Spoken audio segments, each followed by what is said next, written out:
The Supreme Court on abortion in Canada.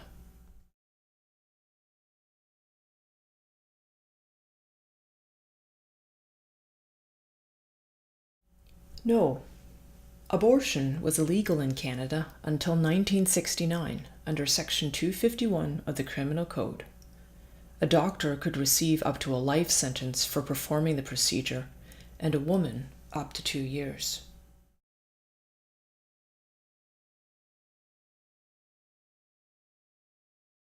In 1969, Pierre Elliott Trudeau's government amended the law to make it possible for women to have abortions if the pregnancy threatened the life or health of the mother.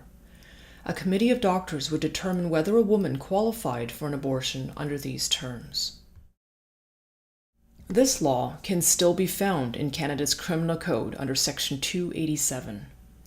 However, it has been rendered unconstitutional by the 1988 Supreme Court decision on R.V. Morgentaler. This ruling was decided with 5 in favor and 2 against.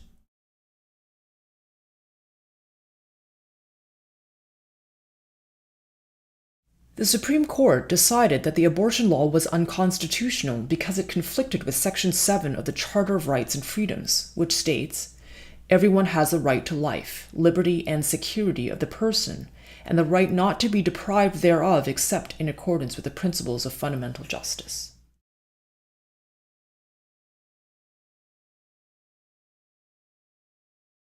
No, the majority of the court decided that Section 7 does not imply that abortion is a right. The ruling was made on the basis that getting a committee of doctors in a hospital to approve a woman's abortion was complicated and manifestly unfair.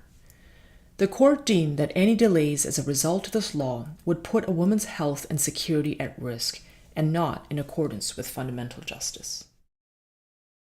It was essentially the lack of equal and timely access to a criminal defense in cases where continuation of the pregnancy would endanger a woman's life or health that made the law unconstitutional. The court did not say that unequal access to abortion itself was unconstitutional.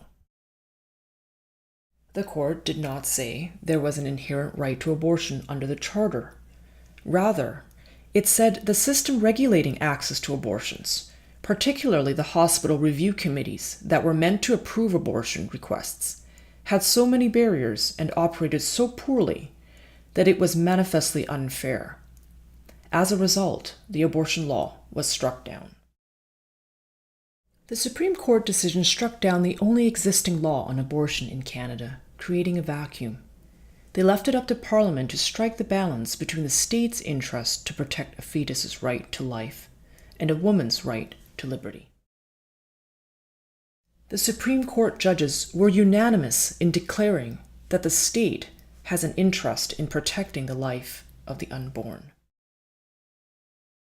Justices McIntyre and LaForest stated, "Historically, there has always been a clear recognition of a public interest in the protection of the unborn, and there is no evidence or indication of general acceptance of the concept of abortion at will in our society. The interpretive approach in the Charter adopted by this court affords no support for the entrenchment of a constitutional right to abortion."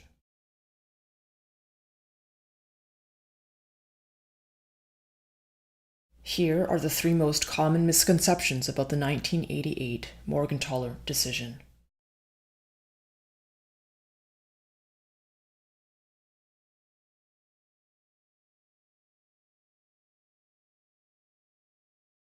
Justice Bertha Wilson was the only judge that argued that Section 2 of the Charter addressing a person's liberty and freedom of conscience was being violated by the abortion law. Here is a breakdown of the rest of the judges' decisions.